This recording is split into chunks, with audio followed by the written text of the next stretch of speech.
What is up guys, welcome back to another video. Today we're going to be doing here the deck profile for the Phantasm Spiral deck. Last time we did the chill session where we focused around building the deck after actually trying out a few different things and figuring out that there were some certain flaws. I readjusted the deck to something that I felt was a bit more optimal in this particular circumstance, and as a result came up with this final build over here that I'm definitely quite proud of. So without further ado, we are definitely going to get into this particular deck profile, but before we do, I would like to remind you guys to drop a like, share and comment, as well as consider subscribing if you haven't, if you ever find this content enjoyable and you wish to see more in the future. But with that being said, let's begin.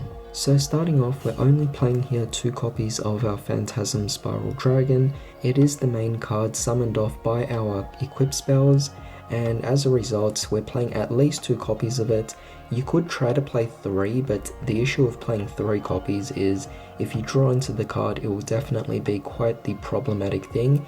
Because of that, you don't want to really brick yourself. 2 copies is really all you really need here, unless you are willing to play in a trade-in engine, but honestly it just doesn't work out for the deck. I think I've tried it in the past before in one of my previous deck profiles on this channel, but that didn't work out too well. However, next up we're playing 3 copies here of the Megalo Smasher X, one of the most crucial cards. It's already a really good beat stick at 2000, but when you equip it with one of the field spells which can boost it by 500 attack as well, it can get over quite a lot of monsters out there. So it is definitely a fantastic card, easily searchable, but at the same time at least it's the normal summonable target out there as opposed to the Phantasm Spiral Dragon, which acts more as your boss monster that goes for the beat stick kill. Next up, I definitely had to play some disruptions, so I'm going to be playing here 3 copies of Ash as well as 3 copies of Vela. Now you guys might actually be surprised because when I was making the chill session video I was considering putting in Ghost Ogre as well and Gamma, but the issue of playing those particular cards was it just ended up clogging the deck a bit much. I was surprised to see that by the time I was done actually testing things out and I guess making my final build, it turns out that there were definitely quite a lot of spacing problems. I guess it's not necessarily the biggest of issues, but because of that I couldn't fit in that many. I could only fit in 6 hand traps at best, but at least these hand traps activate from the hand and just get sent to the graveyard, which is definitely okay with this deck.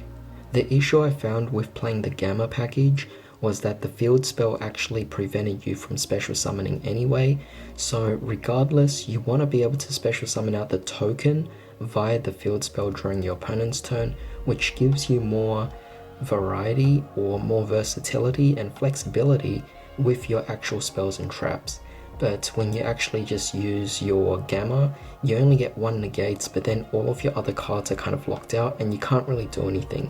You always want to have at least 1 normal monster on the field, and as a result the field spell takes more priority over the Gamma package. Now onto the spells, we're going to be playing here the 3 copies of Pasiphaes. As I said earlier, you cannot normal summon or special summon effect monsters this turn that you activate the effect of any of these cards particular effects over here listed. So because of that, the Gamma package just didn't work out, but we really want to prioritize this particular card. It's absolutely amazing. It's the main card. You always want to start off with this particular card. And let me just say that if you don't start off with this particular card, you kind of will be put at a disadvantage. You won't lose, but you just will have a hard time catching up. But if you do open with this card, you are definitely going very far places there, and you'll definitely get great setups on the board. Next up, we're going to be playing the equip spells. I'm going to be playing 2 copies of each one. We have Spiral Crash, we have over here Spiral Grip, and we also have the Spiral Wave. All are very amazing cards here. They all do their own special thing. However, all of them you have to keep in mind, special summon out your Phantasm Spiral Dragon, and that's all that really matters for this particular deck here. So with that being the main focus, we are playing 2 copies of each. Not so much that you would brick, but enough for you to at least be able to have the versatility and ease of actually bringing out your boss monster. For a bit of more generic support, we're going to be playing here the 1 copy of Terraforming to search up our spell. We're also going to be playing here 1 copy of Heatwave. I wanted to actually play 3 copies, but I only have the 1 copy, so if you actually want to play more copies of this, you could definitely do so. Max out at 3 copies. It's a fantastic lockdown on your opponent, preventing them from being able to do anything at all. A very powerful card. And then of course we're also playing here the Monster Reborn, just because it's easy to just bring out any of your boss monsters, as well as a Called by the Grave to prevent your opponent from disrupting you, but also acting as a card itself to disrupt the opponent. Now, as I said, the Megalo Smashers had to be easy to search out. As a result, I'm choosing to play over here 3 copies of Fossil Dig. I found this card to actually be more superior than the Painful Decision, given that I was no longer playing the Sabersaurus in this particular build. So because of that, there was no reason for me to actually play the Painful Decisions in that particular case, and Fossil Digs definitely worked out a lot better.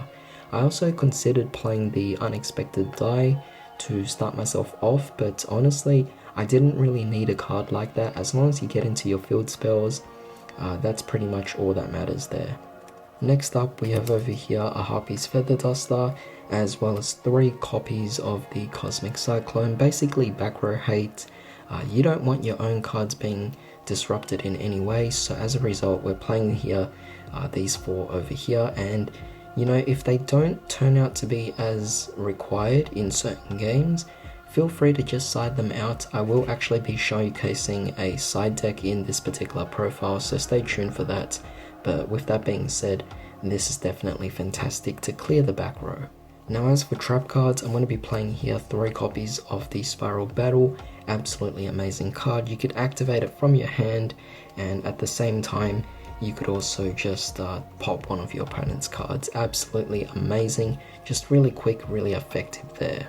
I'm also going to be playing here 2 copies of Spiral Power. Now, you guys actually might have remembered in the chill session video, I only opted to play 1 copy. I found this card to be a little bit better, and I figured playing it at 2 copies definitely works out. It weakens the opponent's monsters, allowing you to get over their monsters, most likely. I mean, if you're decreasing their monsters by 1000 attack, meanwhile you have these big beat sticks, it's very likely that you'll be able to pull off a win in that particular small battle there. And finally, I'm just going to be playing here the Solemn Brigade. You could adjust the ratios however you want. You could even bump up the amount of copies if you actually want to.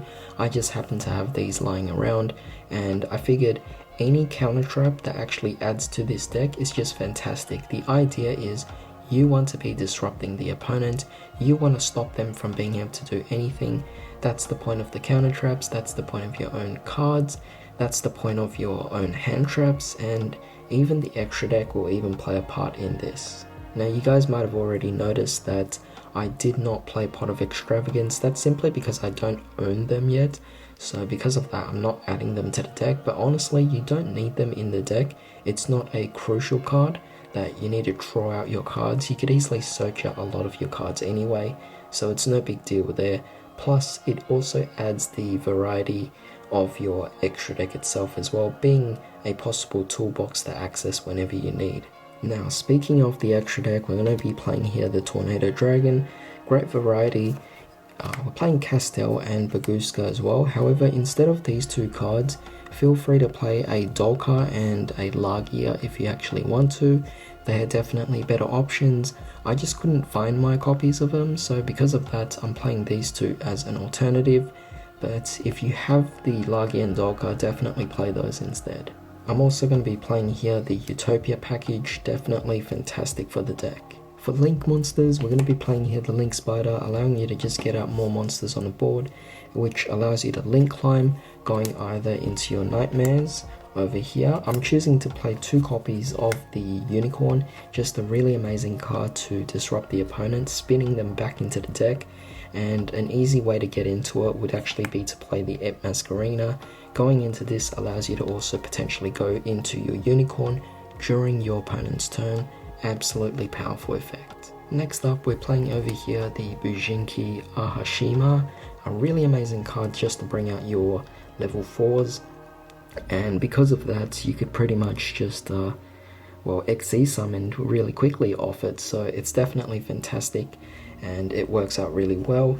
And together it allows us to XC summon directly into our Bahamut Shark, which brings out our Totally Awesome. Works out amazingly for the deck. I just can't emphasize that enough. Now, as for the side deck, you guys might be a bit curious to know what I'm actually playing. Firstly, we're going to start off here with the 2 copies of Gameciel. Absolutely amazing, getting over a lot of our opponent's monsters. You could also play Nibiru, but I don't really see a reason to play that. The Gameciel is a surefire way to get rid of Dragoons on the field. We're also playing here a One Day of Peace. Just when the time comes, sometimes I might want to delay certain things to get to certain cards sooner, and just by preventing your opponents from doing things as well, from actually finishing you off, it just works out. Even though it's technically delaying the inevitable, it has sometimes turned things around through testing. Just by becoming a deck thinner in itself when you switch out your back row hate cards such as the Harpy's Feather Duster or the Cosmic Cyclones. Next up, we're playing here 3 copies of Rivalry and 3 copies of Gozen Match. The reason why I don't main it is because certain decks can actually play through these particular cards, they don't actually get affected. However, with a certain number of decks out there that could definitely be affected, the Gozen Match and the Rivalry definitely are really powerful. One example being the Virtual Worlds, having a mixture of Psychic and Worm types, so because of that, they don't blend well, they don't mix well. Other decks that focus on link spamming will bring out certain varieties of link monsters with different types or different attributes, so the Rivalry and the Gozen Match are definitely really amazing for the deck. Next up, I also have my own worries of my opponent having a Feather Duster or maybe Twin Twisters. As a result, I'm choosing to play 2 copies here of the Starlight Road. Sometimes the opponent might also whip out a Raigeki or Dark Hole, or even Kaiju Slumber, so to have a Starlight Road out there to protect your cards is definitely well worth it. And finally, we are playing over here 3 copies of Dimensional Barrier. Still think this card's really relevant, really powerful, and it's pretty much eternal in every format. It's always been in my side deck. Just one of the greatest cards out there that stops pretty much whatever summoning mechanic you want to, if a deck actually focuses on them a lot. For example, in this similar case, the Virtual Worlds focuses so much on synchro summoning, you lock them out, they can't do anything. I mean, this card essentially kills off Virtual Worlds. However, this was essentially it for this deck profile, so I hope you guys actually have fun playing this deck, and I hope you guys actually do well with this deck as well. But with that being said, thanks for joining me today. I hope you all have a great day. I'll see you all next time.